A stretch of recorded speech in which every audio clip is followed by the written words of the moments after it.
Welcome back to the show, everybody. It's time to take a look at Civilization 6. Ed here is going to walk us through a demo of the game. Ed, thanks for coming by the show. We're going to jump right into the footage that we have here, but why don't you start off by telling us some of the major new features that are coming to Civ 6? Okay, well, first of all, the really amazing thing is this is a series that's now been around for 25 years. Quarter of a century old. Yeah, so it's the grandfather of all the strategy games at this point. But we've got a lot of really cool features that first time in the series with Civilization 6. The video was going to kind of first give us a retrospective on what Civ has looked like in some of the previous titles, both screens from Civ 1, Civ 2, some ideas of what some of the leaders and the tech tree looked like, all that kind of stuff. Yeah. And then we're going to dive right in and get some actual footage of what Civ 6 looks like so everyone can get a sense of the new features. So the really big new feature is that we are taking the cities that used to be just like single points on the map where everything was done and it sort of all got buried into that city, and we're spreading those out across the map. Okay. So now your city sprawls, and it has not just that one tile where things are happening, but it has all the tiles around it. Up to 30 tiles can be filled with stuff that are like reflective of like the wonders that you built in the city and some of the specializations that you're doing, like make it into a science city or an industrial city, whatever. So here we are. We're on the brand new Civ 6 engine, got a new graphics engine. The gameplay engine's entirely new as well. And we're just starting out a game. We're playing as China.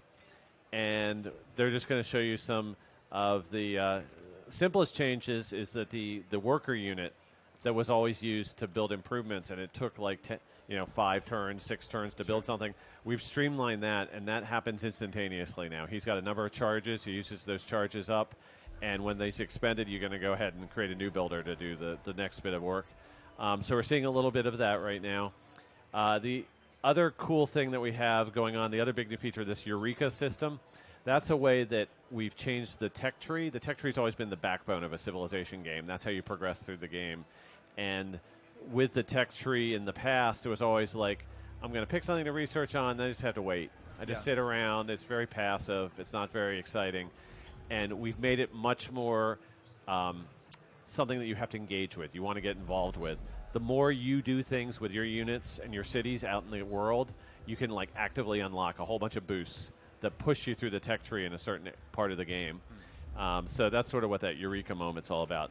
This is a great look at the art style. You can see that the area of the map that you are currently have visibility on is brightly lit, and you can see the art style we have there. But as soon as you get into the fog of war, we have this sort of pencil line drawing stencil look to everything. So the whole game is sort of built around the Age of Exploration theme, and we reflect that with the map. We actually, when you first start playing the game, the map actually looks like just a sheet of parchment, and it's got things like sea monsters and stuff on the edges because that's like the unknown. You haven't explored that yet, and so we kind of keep playing up that theme. It's a cool idea to treat Fog of War that way, rather than it just being like a black void space, right? It's got a lot of character. I'm a huge Tolkien geek, and so I look at the Fog of War and I'm like, wow, that's just, I see the Misty Mountains there, and that just turns me on. Can you speak to the new art style? Like what sort of the idea behind that was? Yeah, the art style has been stylized. We've been trying to make things as clear as possible. And the main reason for that is we unstack the cities, and now there's like twice as many possible items that can be on a tile outside a city. Before it was things like farms and mines and quarries, and we had maybe 8 to 10 of those different types of improvements that could be outside a city. But now we have 12 different districts. You can see we haven't quite gotten to it. Well, actually, no. Here's the first district that is placed in this game. It's the Holy Site District.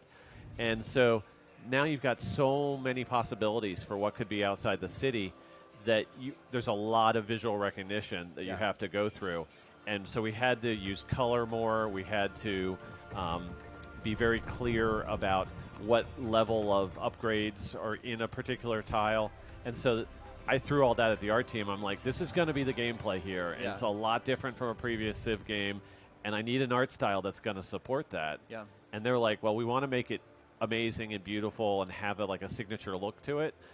But we got to support the gameplay. So they drew back on sort of The Civ 5 was sort of beautiful and a realistic, a little grittier, a little dirtier kind of look to things, sure. and the color palettes were more of a brown and more of a realistic looking things, and we had to kind of go in a different direction this time to support the gameplay. Well, it still has a lot of really nice detail, like just the little birds. Oh, it's got around, more like, detail than Civ 5 does. We can zoom in tighter. When you build a wonder, we showed the pyramids building earlier, and we're going to get to the Great Library here in a minute. The amazing thing is there are animations of the entire progression of building that wonder, and those are all rendered close in. We bring the camera in almost like a horizon shot, and you have your city that you actually, where that wonder is being placed in the 3D world. That's where that scene is rendered, so it's all in engine. I see. So how's our civilization doing here?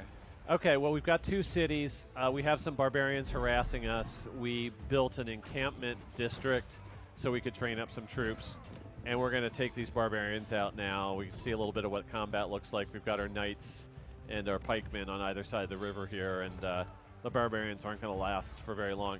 We have actually made the barbarians a lot tougher in this game. They have these scouts that they send, and they try to find your cities, and as soon as those scouts have found your city, you know you're in trouble in a Civ 6 game, because that means that if you just don't deal with that scout and you just let him wander home, he's going to report back to his buddies, and they're going to start to mount raids on you on a regular basis. So Civ 5, they're much more haphazard. They're just sort of like this weird speed bump that would be floating back and forth across the map. And this time the barbarians have some more intelligence to them, and they're a little tougher. So now we're probably Middle Ages. We're about to meet our next new Civ. So Teddy Roosevelt is the leader of the Americans. We've announced 4 of our Civs that are in the game. We'll see 2 of them in the game. What are those 4 so far? It's America, Egypt, China, and Japan. Okay. So we'll see the Egyptian leader in a second as well. So the way that the leaders work in this game is we have not necessarily chosen like the guy who's the most renowned in history for each empire. So the Washington or Lincolns have like the strongest reputation for an American Civ, but we went for the guys who are like the biggest personalities. Okay. And so Teddy Roosevelt, just the stories that come with him they're all over the place. He's the Rough Rider who went out west and founded a bunch of national parks, and he would go track down buffalo and the Great Plains and all this kind of amazing stuff. And so he's just like a fun person. And the reason we did that is we have a whole new way that the different leaders will play against you as AI opponents.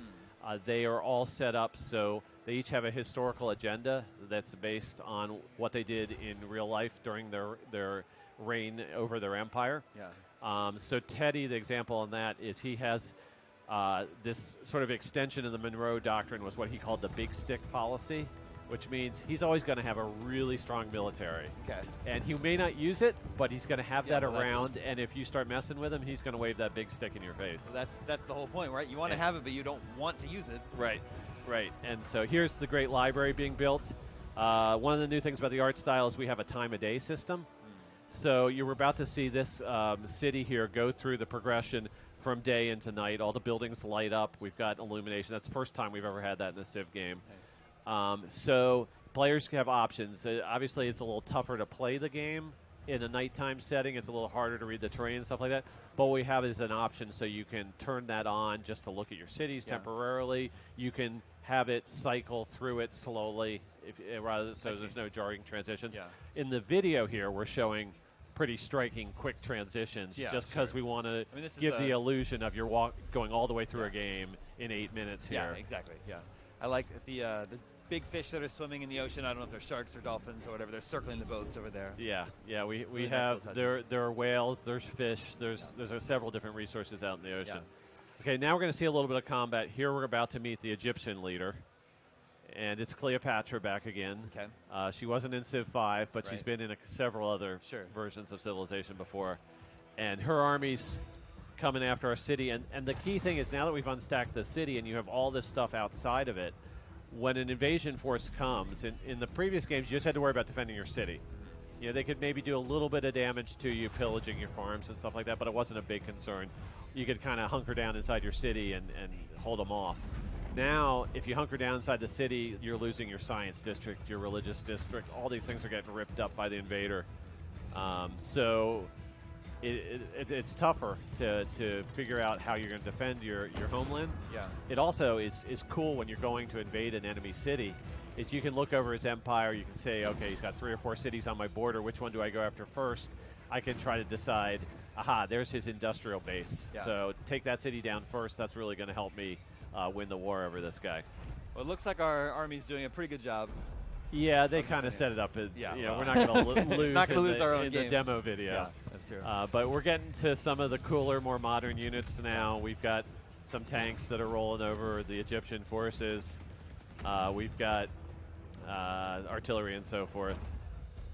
Are you finding that games last about as long as they yeah, would no, there is as much depth here as we've streamlined some things. So like the builder I was talking about before, that's quicker and easier to resolve, but that's because we've added a whole nother layer of other types of decisions. Like having to plan out exactly what's going where around your city, that takes a little bit of time to think it through. And so we didn't want you to have to also micromanage these worker units, and it was tough, when you're trying to plan out your city, you want to like say, this is going to be a farm, this is going to be an industrial area, and you want that to happen right away. Yeah. The way the workers worked before, they took some time to do it, and you like lost track of your train of thought.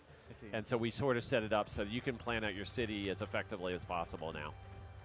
Is it true that you've tried to de-emphasize some of the automation from the past? Yeah, that's sort of a, kind of a basic tenet of game design that I sort of believe. I feel like too much automation is like telling the player that, hey, this isn't fun, so we're going to do it for you. So why is it even in there? So why is it even in the game? I see. So the builders are entirely not automated. You can't automate them at all. But you don't need to because they're just like a charge. You just take them there, boom, they're done. So they're so quick to use that, and the cities it's so important how to plan it out properly that you don't want it automated anyways. Yeah. Okay, so this is, we showed that we built a spaceport. Yeah. We basically got to the end of the game. We're launching our rocket, off it goes.